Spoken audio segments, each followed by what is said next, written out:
Hello, I'm Pat O'Hare, Chief Market Analyst for Briefing.com. Today is Tuesday, March 18th. The Federal Open Market Committee meets on Tuesday, and there's no question that the Fed will be lowering the Fed funds rate from its current 3% level. The amount by which it will lower rates, or should lower rates, is where the arguments arise.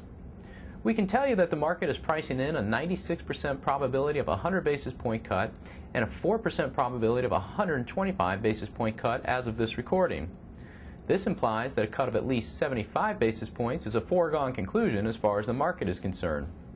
The realization that the market is thinking strongly that a 100 basis point cut is in the cards is remarkable on several fronts. First, there was a 0% probability of such a move priced in a month ago. Secondly, it would mark the largest single cut in the Fed funds rate since October 1984. And third, it reflects the growing sense of angst about financial market disruption spreading deeper into the broader economy.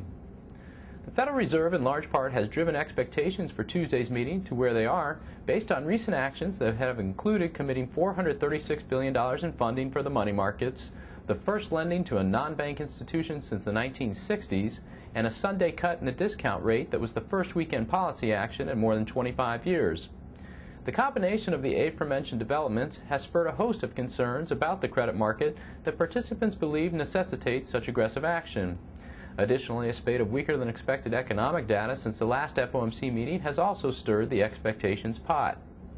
Cutting the Fed funds rate by 100 basis points will inevitably invite criticism from a lot of people that the Fed is simply thumbing its nose at the inflation risk. Doing less than that will invite criticism from others that they don't appreciate the contagion risks involved with the ongoing unrest in the financial market. In brief, the Fed is in a no-win situation from a critic's standpoint. The Fed, however, will do as much as it feels is necessary based on the balance of risks it sees before it. We suspect that the Fed will continue to be swayed by the downside risks to growth and the obvious stress in the financial markets that it won't want to exacerbate by disappointing the market. The Fed will, of course, be accused of pandering to the market and cutting the Fed funds rate by at least 75 basis points.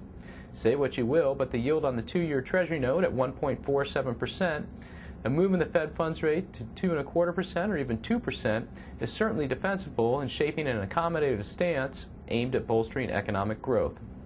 I'm Pat O'Hare for Briefing.com. Thanks for listening.